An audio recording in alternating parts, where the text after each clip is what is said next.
हम अपना चैन गंवा के भी आपको सुकून देंगे। सिर्फ वायदा ही नहीं, विकास का मजमून देंगे। उनसे बच के रहिए जो आपको पानी तक न दे सके।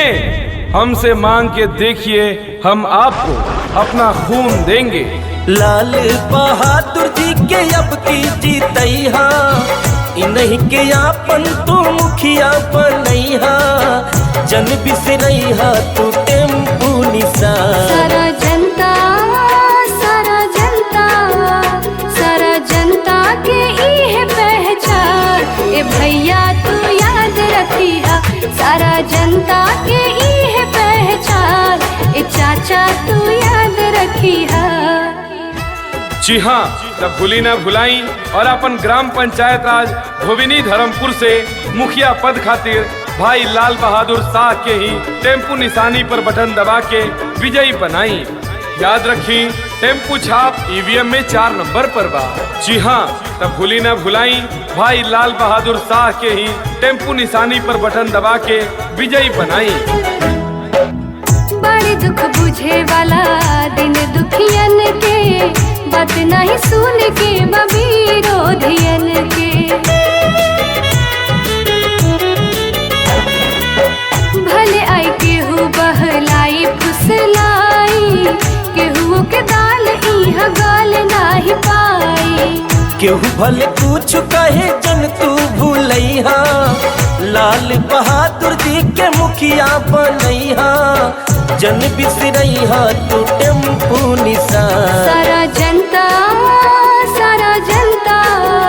सारा जनता के इहे पहचान।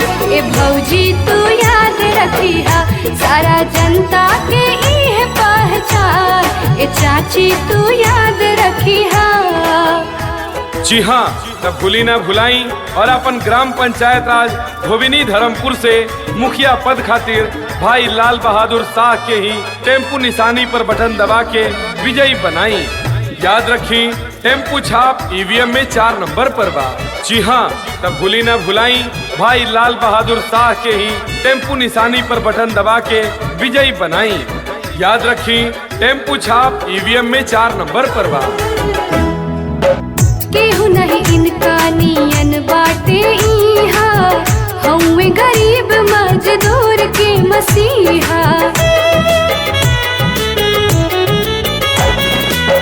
इन्हीं के वोट दिहा अर्जी हमार बा, बड़ी कीमती ए चाची वोटवा तोहार बा। दोसरों से कही के तू वोटवा दीवैहा, इन्हीं के आपन तू मुखिया बनैहा। जन बिसरैहा तू टेम्पू निशान। सारा जनता के इहे पहचान। ए काका तू याद रखिहा, सारा जनता के इहे पहचान। ए काकी तू याद रखिहा।